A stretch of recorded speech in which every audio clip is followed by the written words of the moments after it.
Hello friends, good morning, જય શ્રી કૃષ્ણ, જય દ્વારકાધીશ. કેમ છો બધા? મજામાં ને? તો સ્વાગત છે તમારું આજના એક નવા વિડીયોમાં. અને અત્યારે જો 8 જેવો ટાઈમ વાગી ગયો છે અને આજે અમારે કેવડા ત્રીજ છે. તો કેવડા ત્રીજનું જાગરણ હોય અને રહેવાનું હોય, 2 ટાઈમ ફરાર કરવાનો હોય. અને અમે જો નાહી ધોઈને થઈ ગયા છે રેડી. અને અત્યારે અમારે શંકર ભગવાનની પૂજા કરવા જવાનું છે, શંકર મંદિરે જવાનું છે. પૂજાની સામગ્રી છે ને બધી આપણે રેડી કરી લીધી છે. હું ને સંગી બે રહ્યું છીએ આજે કેવડા ત્રીજ. તો સંગી પણ જો અહીંયા રેડી થઈ ગઈ છે. ગુડ મોર્નિંગ, જય શ્રી કૃષ્ણ, જય દ્વારકાધીશ. ચાલો કેવડા ત્રીજ છે આજે. તો જો અહીંયા છે ને આપણે બધી પૂજાની સામગ્રી લઈ લીધી છે.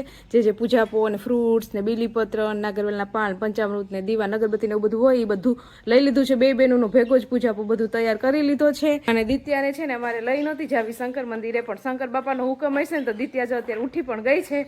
એટલે હવે દિત્યાને પણ રેડી કરીને લઈ જવી પડશે. બાકી હુતી હતી ને તો મારો વિચાર એવો હતો કે હું ફટાફટ છે ને પૂજા ચડાઈ આવું. કરી હું ત્યાં રહે નહીં તો પૂજા નહીં ચડાવવા દે.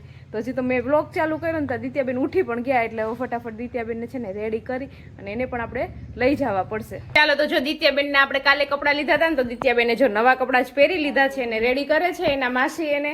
ને દિત્યા અત્યારે છે ને ઊંઘમાં છે ને એટલે બરાબર મૂડમાં નથી દિત્યાબેન. અને મમ્મી પણ જો અહીંયા બેસી ગયા છે. Good morning. ગુડ મોર્નિંગ, જય શ્રી કૃષ્ણ. બસ જો બેઠા બધા નવરા થઈ. નવરાઈ થઈ ગયા? હા, કામ થઈ ગયું. હવે રસોઈ એક બાકી છે.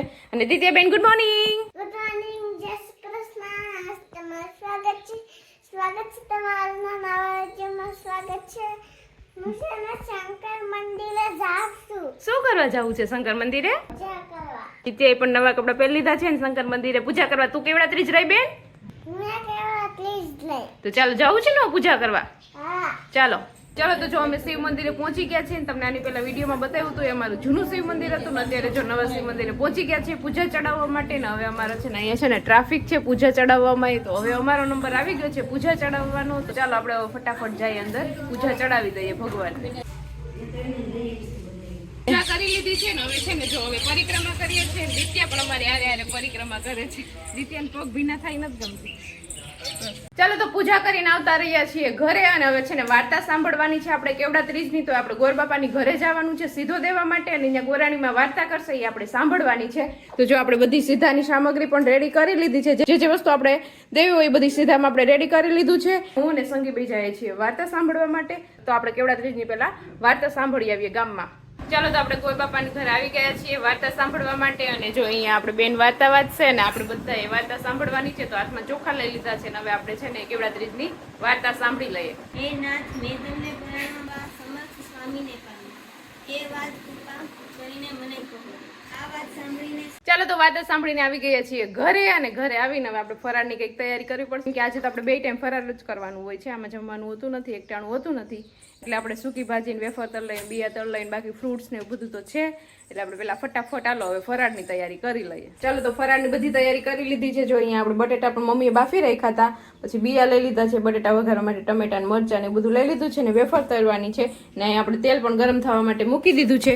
તો ચાલો હવે ફટાફટ વેફર તળ લઈએ, દાણા તળ લઈએ ને આપણે સૂકી ભાજી બનાવી નાખીએ. અને સંગીબેનને કપડાં ધોવા બેસવાનું છે. અને દિત્યાબેન જો અહીંયા આટા મારે છે ક્યારના. હાય દિત્યા. હાય. તારે કઈ ખાવું છે? મમ્મી મને બોલો ભૂવો. ક્યાં બરફ ભૂવો? તો દિત્યાને છે ને હમણાં અહીંયા ફ્રીઝરમાં બરફ દેખી જાય છે. એટલે દિત્યા દરરોજ મોઢે છે ને બરફ ભૂવો હોય દિત્યાને. ક્યાં છે બરફ? આમાંથી બરફ દો. હા દે દો ભલે. એટલે બરફ ભૂહી લેજો મોઢે. દિત્યાને બહુ બરફ ભૂવો જોઈએ નહીં? ચલો તો આપણે ઓલમોસ્ટ આપણે ફરાળ બનાવી લીધી છે. જો અહીંયા આપણે વેફર તળી લીધી છે. પછી અહીંયા માંડવીના બિયા તળી લીધા છે. અને આમાં આપણે મસ્ત મજાની આપણી સૂકી ભાજી પણ રેડી થઈ ગઈ છે. મમ્મી પપ્પા તો જ્યાં ન હોય એટલે એના માટે જો આપણે અહીંયા બટેકાનું શાક પણ રેડી કરી દીધું છે. અને લોટ પણ બંધાઈ ગયો છે. એટલે હવે ખાલી મમ્મી પપ્પા માટે રોટલી બનાવવાની બાકી છે. બાકી આપણી ઓલમોસ્ટ રસોઈ કમ્પ્લીટ થઈ ગઈ છે. સંગીબેન કપડાં ધોવા બેસી ગયા છે ને અમારે કચરા પોતા કરવાના બાકી છે. તો રસોઈ કમ્પ્લીટ થઈ જાય એટલે આપણે ફટાફટ કચરા પોતા કરી નાખીએ. અત્યારે જો વરસાદ પણ આવવાની શરૂઆત થઈ ગઈ છે. અને હવે ચાલુ વરસાદમાં અહીંયા સંગી કપડાં ધોવે છે. બોલો. બરાબર છે, મારે જ ધોવાના છે. તો પછી બે છે ને ચાલુ વરસાદ પણ એટલા કપડાં પછી હુકવશું ક્યાં પાછા? વરસાદ રહી જાય પછી. તો આ બાજુ વરસાદ ચાલુ છે ને અહીંયા સંગી કપડાં ધોવે છે. આજે આપણે કેવડા ત્રીજ રહ્યું ને એટલે વરસાદ પણ ફૂલ આવ્યો. જો ચાલો તો તે 12 જેવો ટાઈમ વાગી ગયો છે ને. જો અમે ફરાર કરવા બેસી ગયા છીએ ને આ બાજુ મમ્મી પપ્પા જમવા માટે બેસી ગયા છે. અને અહીંયા આપણે છે ને ફરારની ડીશ આપણે રેડી કરી લીધી છે. અને દિત્યાબેન પણ આજે તો કેવડા ત્રીજ રહ્યા. કા દિત્યા? ચાલો ફટાફટ હવે છે ને આપણે ફરાળ કરી લઈએ. ચાલો તો અત્યારે 1:30 જેવો ટાઈમ થઈ ગયો છે ને. આજે તો કઈ સુવાનું ન હોય. દિત્યાબેનને જો જમાડીને સુવડાવી દીધા છે ને અમે બધા અત્યારે જાગીએ છીએ ને. અત્યારે છે ને મારા કાકાના છોકરા બે આવી ગયા છે. જો અહીંયા સંજુબેન ને આર્યનભાઈ બે આવી ગયા છે. સંજુ એ રહી ને આજે કેવડા તો એને પણ જાગરણ છે ને આર્યન ને તો અમારે ભેગું જાગરણ કરાવવું જ પડે ને કા આર્યન? તો જો અહીંયા બધા જાગરણ કરવા માટે બેસી ગયા છે અને નીંદર નો આવે ને એટલે મેં જો આ કામ ઉખેર્યું છે બધું. અમારા ઇસ્ત્રી કરવાના કપડાં ઠેલા છે ને હવે થોડાક દિવસ છે એટલે ઠેલા આપણે પાછા ઇસ્ત્રી કરીને ભરી દઈએ કપડાં. અને અહીંયા જો મમ્મી પપ્પા બેસી ગયા છે ને આ બધા બેઠા બેઠા મોબાઈલમાં ને જોવે છે ને ટાઈમ પાસ કરે છે. બાકી બધાને છે ને આ બધા છે ને નિંદ્રાડ છે. જો આ સંગીન તો બહુ નિંદર આવતી છે. આને તો બહુ જ નિંદર આવે એટલે જાગૃત રહેવું પડે આમાં બધાને ઉખેરીને બેઠા. હા એટલે મોબાઈલ લઈને ટાઈમ પાસ કરે છે અને મારો ટાઈમ પાસ આ છે ઇસ્ત્રી કરવાનો. એટલે ચાલો હવે ફટાફટ છે ને આપણે ઇસ્ત્રી કરીને આપણા ઠેલા છે ને ભર લઈએ. ચાલો તો આપણે કપડાનો ઢગલો કરીને ઇસ્ત્રી કરવા માટે બેસી ગયા હતા ને 1-1.5 કલાકની મહેનત કર્યા પછી જો આપણે આપણા બધાય કપડા સરસ મજાના ઇસ્ત્રી કરી લીધા છે ને થપ્પો મારી દીધો છે. હવે એટલા કપડા બાકી છે તો ચાલો આપણે આપણું કામ થઈ ગયું છે પૂરું અને આપણો ટાઈમ પણ વયો ગયો છે. બપોરનો ટાઈમ જે ઊંઘ આવતી હતી તો ઇસ્ત્રી કરવા બેઠા એટલે ઊંઘ પણ આપણી ઉડી ગઈ છે અને આપણું કામ પણ થઈ ગયું છે.